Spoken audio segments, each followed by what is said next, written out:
KPRC2 News begins right now with breaking news.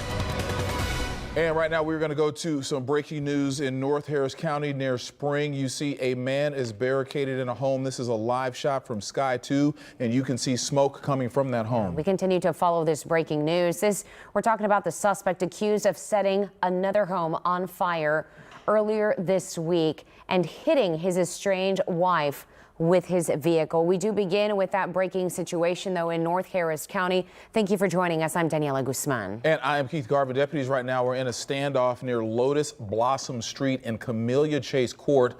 The man involved is accused of setting a house on fire earlier this week, as Daniela said, then hitting his estranged wife with his car. The house where he was barricaded in tonight, where he is at tonight, now has that smoke that you saw coming out of it right now. That's right.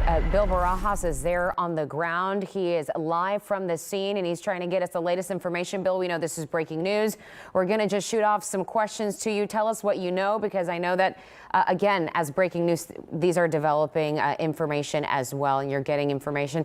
All right, Bill, let's start off by asking you, that smoke that's coming from inside the house, how long ago did that happen? I would say within the last 30 to 40 minutes is when we heard those loud bangs, and then shortly after that we started seeing some smoke come from the house. Again, just before that and throughout this whole thing, we've heard them trying to make contact with Pablo Patino, who was inside. Negotiators talking to him about coming out with his hands up through the front door, saying that his family was here, saying that that his mother, that his sister, that his daughter all wanted him to come out safely. But again, it was after those bangs that we heard, about 3 or 4 or so, that we started seeing smoke come from the top of the house. Now, if you will give me a minute here, I have Maya. She lives in this neighborhood, has been here for about 15 years. You said you've been here since about 3 o'clock. Yes. Trying to get a sense for what you've seen and what you've heard. Just we talked about it just off camera. Talk to me about what you've seen and what you've heard. Yes, so I came in and I seen the fire department, the police officer, and everybody coming in.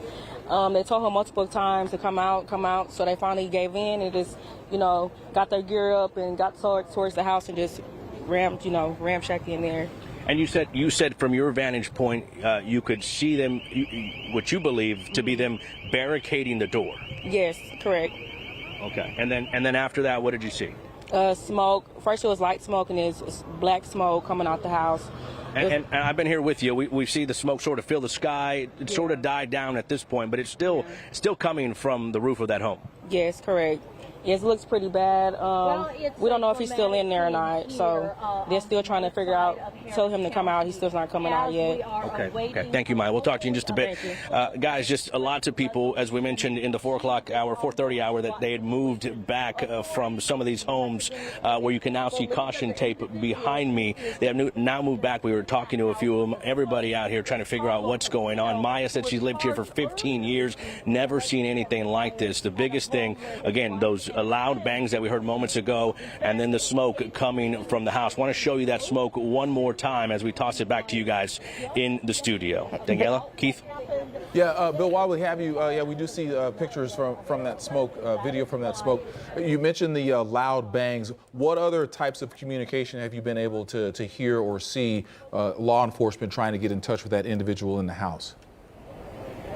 Well, we've just heard the loudspeaker, and we've heard it over and over and over again, possibly over 10 times, where, again, they've asked Pablo to come out. They've called him by name, told him that his family was here, explained that his daughter and that his sister and that his mother all wanted him to come out safely, and that they wanted to help him, but that they needed him to come out with his hands up through the front door. Now, Daniela asked me in the 4:30 hour if there had been any communication back and forth. We have not heard that. So far, it has been one-sided, and that one side has been law enforcement trying to communicate with Pablo Patino, which they believe is inside that home that is now smoking. Hey, Bill, this home, I just want to clarify, Pablo Patino lived in this home. This is his home. Is that correct? Do we know that? From what we understand right now, from authorities, this is the home he shared with his family, with his wife. Right. And he was at this home when his estranged wife showed up with two Harris County Precinct 4 deputies to retrieve some belongings. He apparently made them aware that he was at the home and then began making threats, which at that point the deputies and his estranged wife backed off, and then you have this situation turn out the way it does, right, where numerous law enforcement agencies flood the scene. Now you have Spring Fire and several other fire trucks as well responding. But as you guys well know, in some of these scenes, when the fire trucks show up, even if the house is smoking, it's hard for them to get to the house and actually put out that fire or that smoke, just because there is danger there. So that falls on the law enforcement officers right now to try to contain this, because you don't want to put firefighters in danger as they are working to put the smoke out. Yeah, Bill, and, the smoke that we see, you said it's died down a little bit. It looks like it's turned white. And that and usually in a house fire, that's actually a good sign, which shows that the fire is starting to die out. Is that what you're still seeing, or are you seeing a pretty steady flow of smoke right now? So just from our vantage point, and we are pretty far back, I'm sure the camera can give you a better view than what I can see with my own two eyes. But the smoke has been ongoing since we first reported it, and it's kind of on and off, died down, and then kind of picked back up a little bit. But it is white smoke, as you mentioned, and in most cases, Keith, you're right. That is a good sign, and it means that the fire it might be out. But again, the smoke has been constant. Bill, we're seeing right now what looks like some sort of truck or crane that is hoisted against the front of the home through a window, and possibly a ladder. Somebody, we don't know who it is, but somebody is on that ladder that just either came out of the home. But maybe possibly law enforcement trying to enter the home, help put out this fire, and check to see, if Patino is still inside. Yeah, it looked like an individual, and there is a hole, like perhaps over a garage. It's a window, and there was a machine, a large machine that had a crane there at that window, and there was at least one individual who came out of that window. Looks like the glass and the frame is broken. And right now, if you're looking on your screen, you can see that house, and it looks like just a black square. Mm-hmm. But there was an individual, at least one individual, that did come out. Yeah. Yes. This is a ground shot that we're giving you now. Mario Diaz is there, and we have crews there. We're trying to get some information as well. But at this point, as we continue to see smoke and get answers and figure out if Patino is there, if he's the one that set the house on fire, we're going to go to Mario Diaz. He's actually in the newsroom right now, and he's following these developments as well for us. Mario? Yeah, hi, Danielle. I just got off the phone with a law enforcement source who's very experienced with these kind of situations. And I said, what are you seeing here? What is going on? First thing he said, listen, before everybody jumps to the conclusions that you're seeing this smoke, you think the obvious.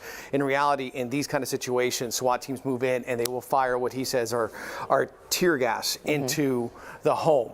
And obviously he was pointing out certain rounds that he said were consistent to what he has seen in the past through his own experience with regards to tear gas. Now, we did see what is called a Bearcat, that military style assault vehicle, go up through the front of the house. It had that battering ram that went up through the gable right there at the top of the garage there just a few minutes ago. And then you saw more smoke coming in right through there at the very front. But they did deploy that. It's also called a Rook that they have, which is a small little vehicle that's it's called a armored skid steer, the Rook, and they brought that in as well. But right now, they're very, very cautious in these kind of situations, he was telling me, because you do see that smoke. But initially I said, what if it was a fire? And he said, well, sometimes you do have these kind of situations because you have someone who's barricaded that wants to be able to inflict more harm. So they have the firefighters come in and they start popping shots. I personally have seen a situation like that in the past up near New York City. But in this instance, he said, wait a second, I'm looking at this much more carefully now. This appears to be tear gas that was fired in through ferret rounds. And one of the reasons why they target the roof, Danielle and Keith, is because at times you do have that person who is inside, who's barricaded, that will go up into the attic area of the home. Another thing that they pointed out too is you're not seeing the flames come out of this fire. You're also not seeing any kind of specific type of smoke that is reflective of a fire. Right? No flames. We don't see any flames. So this is why you immediately think that it's a fire, but then you're going to point yourself to the fact that from a law enforcement perspective and from what an expert has seen in the past in these situations and has executed himself, this is tear gas.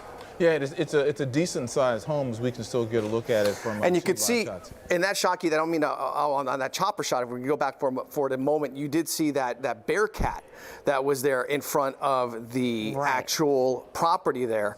They're off of Camellia and Chase Street. You had that bear cat, and it had that battering ram that was able to go in the gable area right above the garage there. I'm sorry, I just wanted to point that out as we saw that on the shot there on the screen.